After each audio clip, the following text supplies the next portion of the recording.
I want to talk about one of the things that has come up recently, where sometimes the per country numbers, especially in Europe, might not add up to what Amazon is reporting to SoStocked or in Seller Central as the available inventory. So in this case, you can see that when you log into Seller Central, you're going to see that in Europe we have 95 units available in 4 different countries. But we're actually looking at the per country report because it's generally speaking more accurate, and then we don't have to deduplicate these numbers. And I'm going to link in this tutorial to the regional group setting, which explains this whole process a little bit better.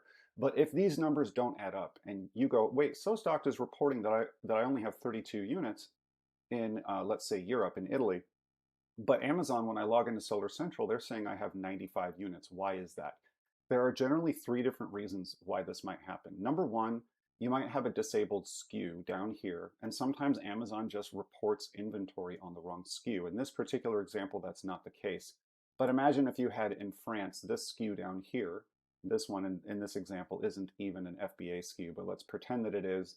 And there's 33 additional units or 63 additional units here that aren't being counted. So if you add this and that together, it equals more or less the available. So in that case, the only thing you can do is actually re-enable that SKU, even if it's the wrong SKU. We need to be able to add up those numbers. If Amazon is reporting inventory on the wrong SKU for SoStocked, unfortunately, there's not really much we can do about it on our end, but you have to have that enabled so that we can add those numbers together, and that will show the correct number that will more or less equal what you have quote unquote available in that country or in that region. So that's number one. Number two is something called the In-Stock Head Start program. This one's a little bit more complicated. Amazon launched this program, I think it was last year in 2022, maybe it was 21, fairly recently. And basically what they do is they will actually count inbound inventory as available. I don't know exactly what their algorithm is. They don't really, disclose that information. But essentially, imagine if I had 32 units actually in Europe, in Italy in this case, and I had another 63, 62 units that were inbound, but they were due to arrive at some fulfillment center in Europe within the next 3 to 7 days. Sometimes, if Amazon will enroll sellers automatically without your permission into something called the In-Stock Head Start program, where that inbound inventory will be counted as available. We definitely recommend that you opt out of the In-Stock Head Start program for a couple of different reasons. Number one, it of course screws up your available numbers because now you log into Seller Central or you go to your listing on Amazon that says you have 95 units available when you really only have 32 units fulfillable right now in that country or in that region, in that group of countries. But that inbound inventory may or may not arrive in the next few days. That's going to throw off your numbers. On top of that, there are certain circumstances where Amazon will actually charge you for sponsored ads, even if you don't have inventory in stock. So let's pretend that I'm a customer and I go into Amazon and I look up your product or I find your product listing and it says you've got 95 units available. And let's say you only had let's say that you actually had zero physically available in that country, but you have 95 units or 65 units, whatever it is, inbound. I go look to your listing, I click on your sponsored ad, you get charged for that click, and then I go, wait a minute, it says it won't be available, it won't deliver for another 6 or 10 days.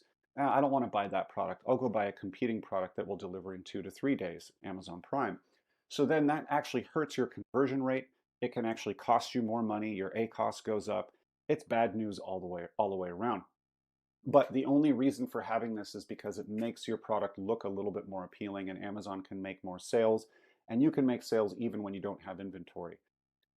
I don't recommend that you use that program. Some people like it. I don't personally recommend it. So I would opt out of the In-Stock Head Start program. Again, some of this inventory is inbound. It's not there yet. We don't know when it's going to arrive. It could get lost en route. It could get stuck in FBA check-in.